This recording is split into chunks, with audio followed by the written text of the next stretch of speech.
Pastores têm diferentes ministérios. Tem pastores que são excelentes plantadores, mas não bote ele para pastorear a igreja, não, porque ele não vai saber. E tem pastores que são excelentes regadores, maravilhosos, são pastores de mão cheia, mas que eles não são exatamente evangelistas, eles não são desbravadores e plantadores de igreja. Há diferentes vocações e diferentes ministérios dentro do trabalho pastoral, e a gente deve reconhecer isso, que o pastor não tem, ele não tem todos os dons. Ele não tem. É por isso que nós precisamos uns dos outros e por isso que o ideal do Novo Testamento é um corpo de presbíteros e pastores para liderar e governar a igreja, porque aí então a falta de um é compensada pelo dom que o outro tem. Uma equipe que trabalha junta, que é exatamente o caso de Paulo e Apolo.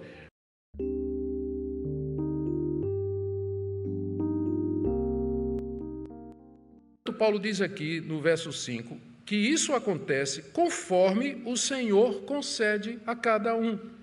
Você pode encontrar gente fiel, gente que é dedicada, que faz o trabalho bem feito, entretanto, não aparece muito resultado, não aparece muito fruto.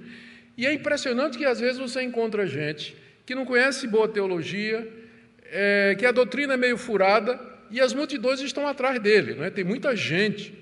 Então, com isso, o apóstolo Paulo está dizendo que a gente não deve se gloriar nos pregadores bem-sucedidos, porque o sucesso quem dá é Deus, conforme Deus deseja. A gente não sabe quais os critérios que Deus usa.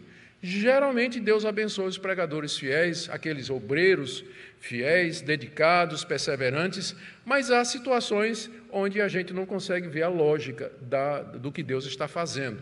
Por isso que a gente não deve se gloriar nessas pessoas, mas dar glória a Deus, porque é dele que vem o crescimento. Ele diz no verso 6, eu plantei.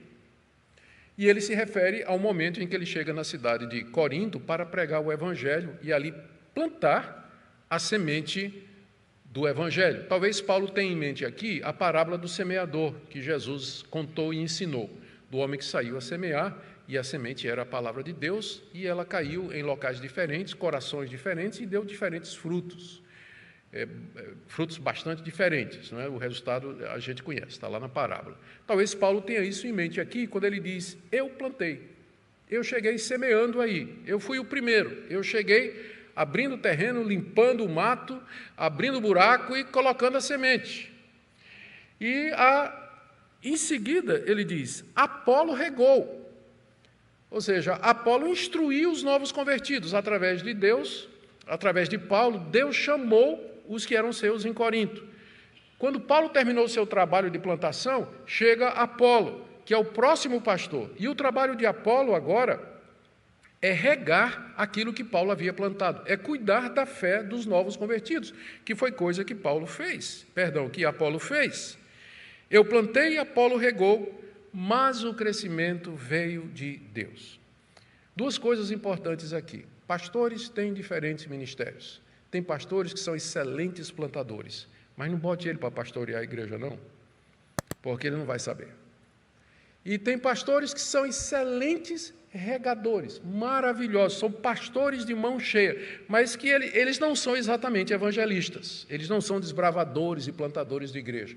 Há diferentes vocações e diferentes ministérios dentro do trabalho pastoral, e a gente deve reconhecer isso, que o pastor não tem, ele não tem todos os dons. Ele não tem. É por isso que nós precisamos uns dos outros, e por isso que o ideal do Novo Testamento é um corpo de presbíteros e pastores para liderar e governar a igreja, porque aí então a falta de um é compensada pelo dom que o outro tem.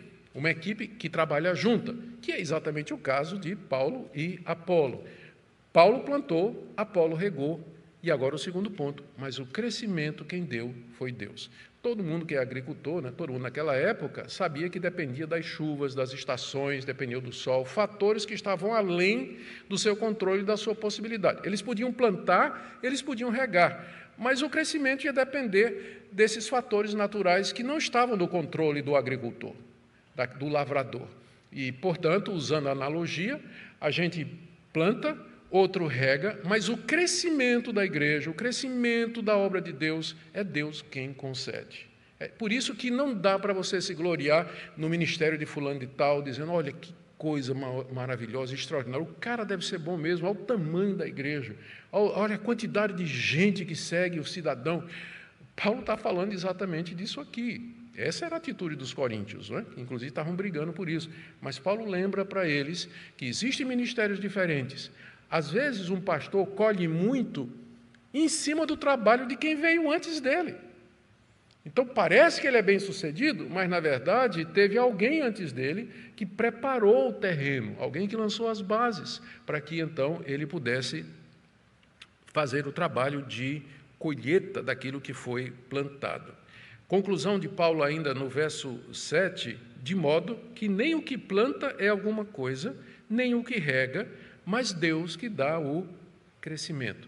Ou seja, toda a glória é do Deus que, ao final, é o responsável pelo crescimento da igreja. Nem o que planta, nem o que rega são alguma coisa e, portanto, vocês não fiquem se gloriando neles. Eu sou de fulano, eu sou de cicrano. Não, nada. Eles não devem ser considerados assim, mas nós devemos considerar o Deus que nos dá todas estas coisas. Nos versos 8 e 9, ainda dentro dessa figura da lavoura, o apóstolo Paulo fala que eles, entretanto, receberão a sua recompensa de Deus. Verso 8. Ora, o que planta e o que rega são um. Embora eles tenham ministérios diferentes, mas eles estão unidos no mesmo propósito. Paulo e Apolo. Dois ministérios distintos, um plantador e o outro regador, por assim dizer. Eles são distintos, mas eles são um, que quer dizer, eles estão unidos no mesmo propósito. Inclusive, algumas traduções mais recentes, elas já traduzem dessa maneira. Eles têm o mesmo propósito, então têm o mesmo alvo, que é o sentido que está aqui no original. Eles têm ministérios distintos, entretanto, têm o mesmo propósito, e cada um receberá sua recompensa de acordo com o seu trabalho. Deus vai recompensá-los. Eles não buscam agora esse reconhecimento aqui, nem deveria. Pastores não deveriam fazer isso, obreiros, plantadores, evangelistas, quem trabalha na obra não deveria buscar isso aqui agora. Mas saber que Deus haverá de recompensá-los de acordo com o trabalho que foi feito. O trabalho de plantação, o trabalho de pastorear, o trabalho de evangelista, o trabalho de doutrinação, o trabalho de visitação, toda a gama de trabalho pastoral, conquanto diferente, receberá de Deus a sua recompensa. E é isso que a gente deve esperar e é o que a gente deve buscar. E por que vai ser isso? Por que Deus vai nos recompensar? Está no verso 9. Porque nós somos cooperadores de Deus. É isso que os obreiros são, cooperadores. Eles trabalham juntos a serviço de Deus naquilo que Paulo vai chamar aqui, vocês são a lavoura de Deus. A igreja é a lavoura de Deus. É a plantação de Deus. E Deus manda os seus obreiros para cuidar dela.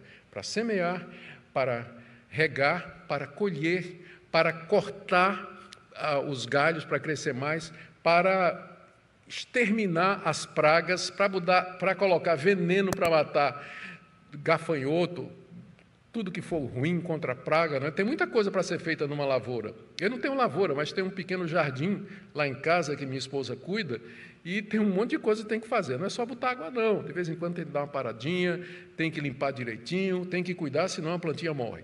Então, há muito trabalho a ser feito na lavoura de Deus.